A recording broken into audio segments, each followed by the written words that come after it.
sa Valenzuela. Ayun, medyo ano kami, happiness no moment. Anong tawag? Happy is the moment. Ganda naman. Pero wait lang. Kailangan natin to i-announce. Meron silang tawag sa sarili nila. Sige. Ikaw magsabi, anong tawag yung Yung sarili? grupo namin kasi, pag sinabing Valenzuela, cuteness. Kasi may mga dumagdag na engat eh. By the way, they are talking about Alatica. Explain mo. Explain mo. Anong tawag nyo kay Alatica ngayon? Anong tawag nyo? Ngangit.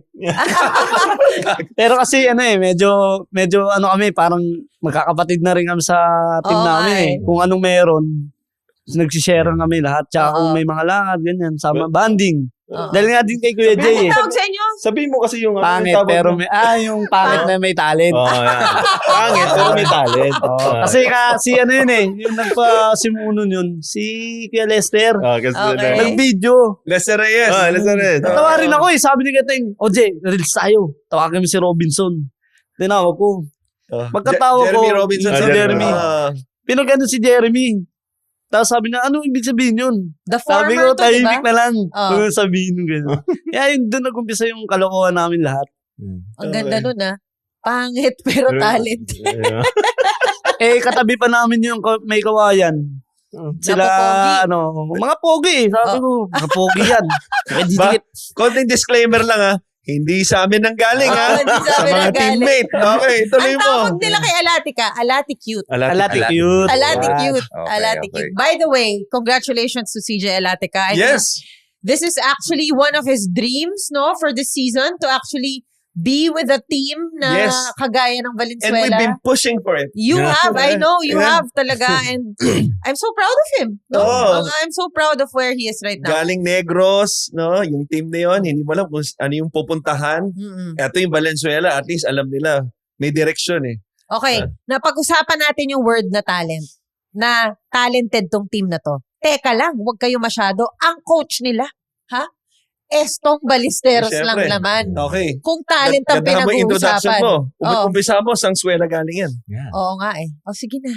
The former UST Growling. Pero hindi kayo nag-abot. Champion yan. Two Growling Tiger champion. Two times. times. Tama. Oo. Okay. Ikaw, hindi kayo nag-abot, no? Hindi na. Kuya mo na siya. Yes. Okay. But okay, obviously Coach Estong has established a culture dito sa Valenzuela team na to simula pa lang ng season. Kahit sa malalakas na mga contenders, no, talagang Palaban. palaban, no, madalang silang talagang tambak. No, yung mga score, makikita mo talaga. I remember there was that game against Jensen ba? Yung talagang dikit, Dikit. no? Talagang dikit yun. Dikit. And then, basta, Batangas. Batangas, ang dami nilang notable games, no? And I guess, of course, besides the talented players, nandyan nga rin talaga ang smarts ni Coach Estong, no? Yes. Oo. Definitely. One of the feel-good stories as well, Mhm. no? Because si Coach Estong, ano yan ang kwento dyan, even while he was playing, and back in the day, this was during the mid-90s, kung saan really, scholarship was the biggest thing. Oo. Yeah. Ngayon, iba-iba na di ba? Scholarship, parang yan yung list, So, aside from being a scholar, he was a working student. I believe nagtatrabaho siya sa hospital ng UST. Okay. While playing. Yes. So, ang ganda talaga ng story niya. And then he went to the pros, played numerous years there, was the man also in Pampanga, Mhm. nung NBA days, kung saan ang coach doon, si Coach, the late, ang tatay namin, si Coach Arik Del Rosario, main man yan. Tapos, fast forward, PBA. dito siya, nag-PBA and then coaching, ngayon dito sa Valenzuela.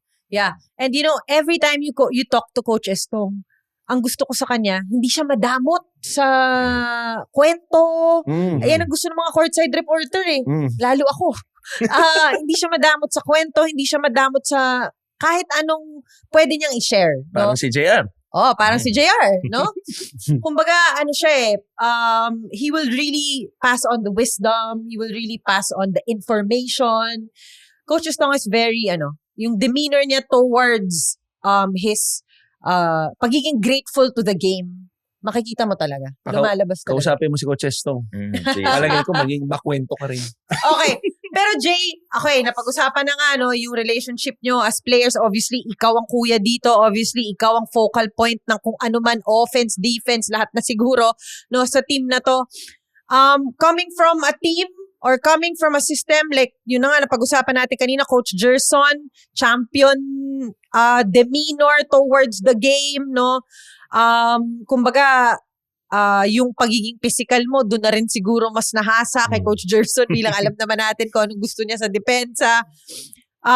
Pagkatapos nung championship year sa Nueva Ecija, nagsama pa rin kayo na naiwan ka lang saglit, di ba? Sa Nueva Ecija kay Coach Don, pero once, parang last year, sumali ka na ulit sa Pangasinan, no? And we all know what that team did last season. Overachieved. No? They overachieved from the Play-in playoffs. ba? Play-in? Di ba? Yes. Play-in Against- all the way to the division finals. Yeah, Finals. right. So, I think that started as a play-in game against Ilagan. Naalala ko yun, Yes. nag-overtime, Oh, no? ito yung Kayo, isang kayo. ano. Kayo Ba't yun. ka natatawa? Kulang na, patirin ko siya eh. Sa May akin, kwento to, may kwento. Hindi, kulang. ang nangyari kasi yun talaga, sa akin lahat ng bola yung time na yun, yung tira ko, mampanalo Oh, yun eh. Yung okay. pinasa ni JB Solis. Okay. Lahat sila nag-commit sa akin, hindi lang sumut yun. Hanap. Ako busit na busit sa kanya kasi nung pinasok siya, Oh, biglang nag-iba yung takbo ng laro nila. okay. Oo. Kulang na lang, patiring ko talaga siya. Hindi nga, hindi nga, Naalala ko mapatid. yun. Kasi sabi na, magikampi ko to. Wag.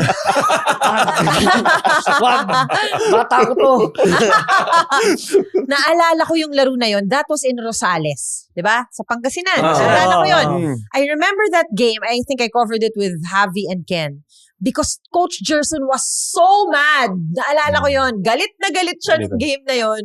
Pagbalik nila galing dugout, nag-iba na rin yung laro. Ayun. I think, kung di ako magkakamali, si Gabo yun eh.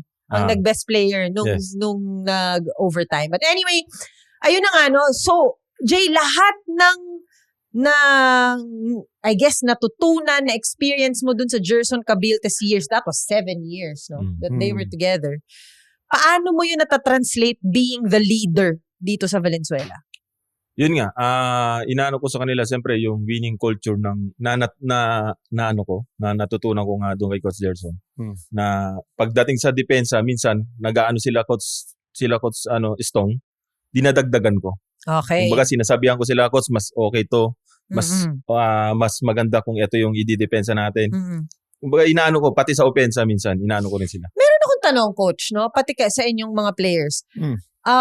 Kasi obviously, no, especially this season, we have welcomed a lot of great stars, right?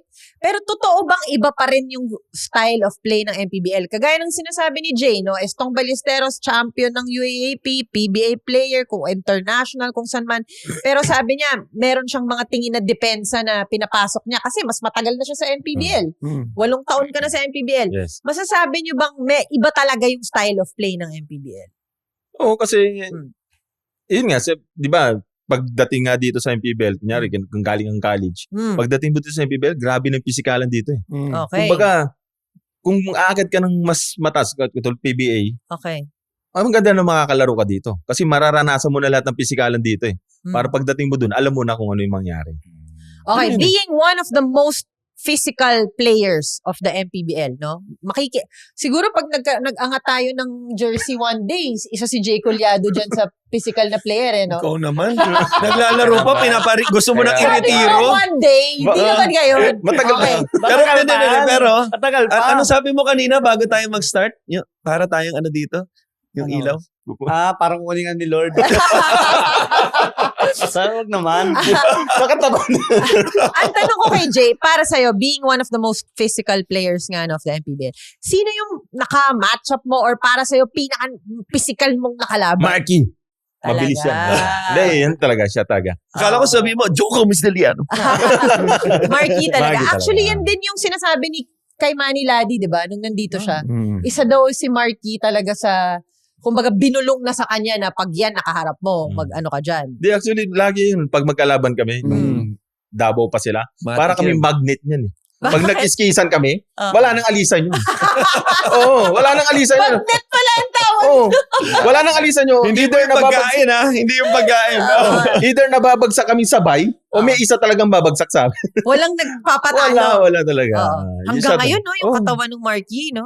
Nandun pa So rin. verified ba? Dahil naglaban na kayo. Pinisikal ka ba na ito? hindi naman kami magkapwesto niyan. Iniwasan mo. Oo. Pero Kuya Jay, meron ka bang routine? Kasi, syempre, ang mga marquee, alam naman natin yan, ang kinakain lang yan, itlog, manok, ganon. Ikaw ba, ngayon bang medyo nasa mas advanced years ka na, meron ka ng routine o ever since, ganyan ka lang talaga, yan na talaga yung katawan mo, ano bang...